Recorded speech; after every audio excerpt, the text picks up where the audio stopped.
ನಮಸ್ತೆ ಸ್ನೇಹಿತರೆ, ಇವತ್ತಿನ ವಿಡಿಯೋದಲ್ಲಿ ಹುಳ್ಳಿಕಾಯಿ ಗ್ರೇವಿನ ಯಾವ ರೀತಿ ರೆಡಿ ಮಾಡ್ಕೊಳ್ಳೋದು ಅಂತ ತಿಳಿಸ್ಕೊಡ್ತಿದ್ದೀನಿ. ಇದನ್ನು ಸುಲಭವಾಗಿ ಮಾಡ್ಕೋಬಹುದು, ಹಾಗೆ ತುಂಬ ರುಚಿಕರವಾಗಿರುತ್ತೆ. ಇದು ಪೂರಿ ಹಾಗೆ ಚಪಾತಿಗೆ ಒಳ್ಳೆಯ ಕಾಂಬಿನೇಷನ್ ಆಗಿರುತ್ತೆ. ಹಾಗೆಯೇ ಇದು ಮನೆಯಲ್ಲಿರುವಂತಹ ಪದಾರ್ಥಗಳಿಂದನೇ ಮಾಡ್ಕೋಬಹುದಾದಂಥದ್ದು, ಬೇಗನೂ ರೆಡಿಯಾಗುತ್ತೆ.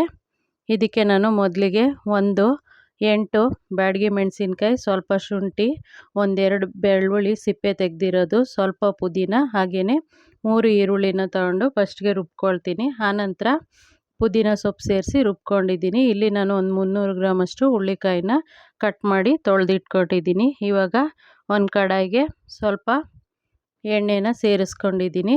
ಅದಕ್ಕೆ ನಾನು ರುಬ್ಕೊಂಡಿರೋಂತಹ ಈರುಳ್ಳಿ, ಪುದೀನ, ಶುಂಠಿ, ಬೆಳ್ಳುಳ್ಳಿ ಹಾಗೆಯೇ ಬ್ಯಾಡಗಿ ಮೆಣಸಿನ್ಕಾಯಿ ರುಬ್ಕೊಂಡಿದ್ನಲ್ಲ ಅದನ್ನು ಸೇರಿಸ್ಕೊಂಡಿದ್ದೀನಿ. ಇಲ್ಲಿ ಪುದೀನ ಸೊಪ್ಪು ಬೇಕಂದರೆ ಮಾತ್ರ ಸೇರಿಸ್ಕೊಳ್ಳಿ. ಇವಾಗ ಸ್ವಲ್ಪ ಹೊತ್ತು ಮುಚ್ಚಿಟ್ಕೊಳ್ತಾ ಇದನ್ನು ಮುಚ್ಚಿಟ್ಟು ಬೇಯಿಸ್ಕೊತಾ ಇರಬೇಕು. ಆವಾಗವಾಗ ಮಿಕ್ಸ್ ಮಾಡ್ಕೋಬೇಕು. ಇದು ಸ್ವಲ್ಪ ಗ್ರೇವಿ ಥಿಕ್ನೆಸ್ ಬಂದಾಗ ಇದಕ್ಕೆ ನಾವು ಕಟ್ ಮಾಡಿ ಇಟ್ಕೊಂಡಿರೋಂತಹ ಹುಳ್ಳಿಕಾಯಿನ ಸೇರಿಸ್ಕೋಬೇಕಾಗತ್ತೆ. ಹಾಗೆಯೇ ಮೊಸರನ್ನು ನಿಮಗೆ ರುಚಿಗೆ ಅನುಸಾರವಾಗಿ ಮೊಸರನ್ನ ಸೇರಿಸ್ಕೋಬೋದು. ಇವಾಗ ಗಟ್ಟಿಯಾಗ್ತಾ ಬಂದಿದೆ. ಹಾಗೆಯೇ ನಾವು ಇದನ್ನು ಹಸಿಯಾಗಿ ಉರಿದೆ ಹಾಗೆಯೇ ರುಬ್ಕೊಂಡಿರೋದ್ರಿಂದ ಇದು ಹಸಿ ಸುವಾಸನೆ ಹೋಗೋವರೆಗೂ ಇದನ್ನು ಬೇಯಿಸ್ಕೋಬೇಕು. ಇದಕ್ಕೆ ಹೆಚ್ಚಿಗೆ ನೀರು ಹಾಕೋಕ್ಕೆ ಹೋಗಬಾರ್ದು, ಯಾಕಂದರೆ ಗಟ್ಟಿಯಾಗೋದಕ್ಕೆ ಲೇಟ್ ಆಗುತ್ತೆ. ಹಾಗಾಗಿ ಸ್ವಲ್ಪ ನೀರನ್ನೇ ಜಾರಿಗೆ ತೊಳೆದು ಸೇರಿಸ್ಕೊಂಡಿದ್ದೀನಿ.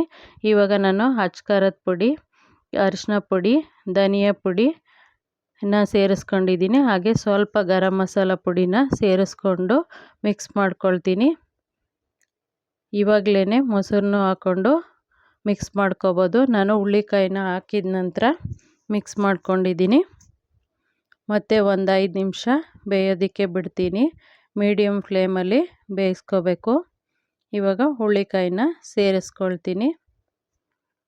ನಾನಿಲ್ಲಿ ತಗೊಂಡಿರೋಂಥ ಹುಳ್ಳಿಕಾಯಿ ಪಾರಮ್ ಹುಳ್ಳಿಕಾಯಿ, ನಾಟಿದಾದ್ರೂ ಚೆನ್ನಾಗಿರುತ್ತೆ.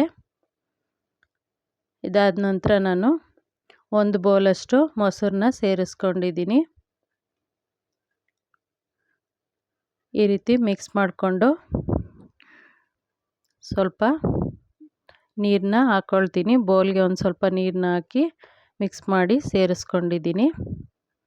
ಮತ್ತು ಒಂದು 3-4 ನಿಮಿಷ ಇದನ್ನು ಮುಚ್ಚಿಟ್ಟು ಬೇಯಿಸ್ಕೊಳ್ತೀನಿ. ಆನಂತರ ಮುಚ್ಚಿಟ್ಟು ಬೇಯಿಸ್ಕೊಂಡು ಮತ್ತೆ ಕ್ಯಾಪ್ ತೆಗೆದು ಮತ್ತೆ ಮಿಕ್ಸ್ ಮಾಡಿಕೊಂಡು ಈ ರೀತಿ ಮತ್ತೆ ಮಿಕ್ಸ್ ಮಾಡಿ ಮತ್ತೆ ಕ್ಯಾಪ್ನ ಕ್ಲೋಸ್ ಮಾಡಿಡ್ತೀನಿ. ಆನಂತರ ಕೊನೆಯಲ್ಲಿ ಇದಕ್ಕೆ ನಾನು ರುಚಿಗೆ ತಕ್ಕಷ್ಟು ಉಪ್ಪನ್ನ ಸೇರಿಸ್ಕೊಳ್ತೀನಿ. ಹಾಗೆಯೇ ಒಂದು 5-6 ಎಲೆ ಕರಿಬೇವು ಹಾಗೆ ಕೊತ್ತಂಬರಿ ಸೊಪ್ಪನ್ನ ಸೇರಿಸ್ಕೊಂಡಿದ್ದೀನಿ. ಸ್ನೇಹಿತರೆ, ನಾನು ಹೇಳ್ಕೊಟ್ಟಿರೋ ವಿಧಾನದಲ್ಲಿ ಒಂದು ಸರಿ ಟ್ರೈ ಮಾಡಿ ನೋಡಿ, ಹೇಗೆ ಬಂತು ಅಂತ ತಿಳಿಸಿ. ಮೊದಲನೇ ಬಾರಿಗೆ ನಮ್ಮ ವಾಹಿನಿನ ನೋಡ್ತಾ ಇದ್ದರೆ ಸಬ್ಸ್ಕ್ರೈಬ್ ಮಾಡಿಕೊಂಡು ನೋಡಿ. ಹಾಗೆ ಈ ವಿಡಿಯೋನ ನಿಮ್ಮ ಸ್ನೇಹಿತರಿಗೂ ಶೇರ್ ಮಾಡಿ. ಧನ್ಯವಾದಗಳು ಸ್ನೇಹಿತರೆ.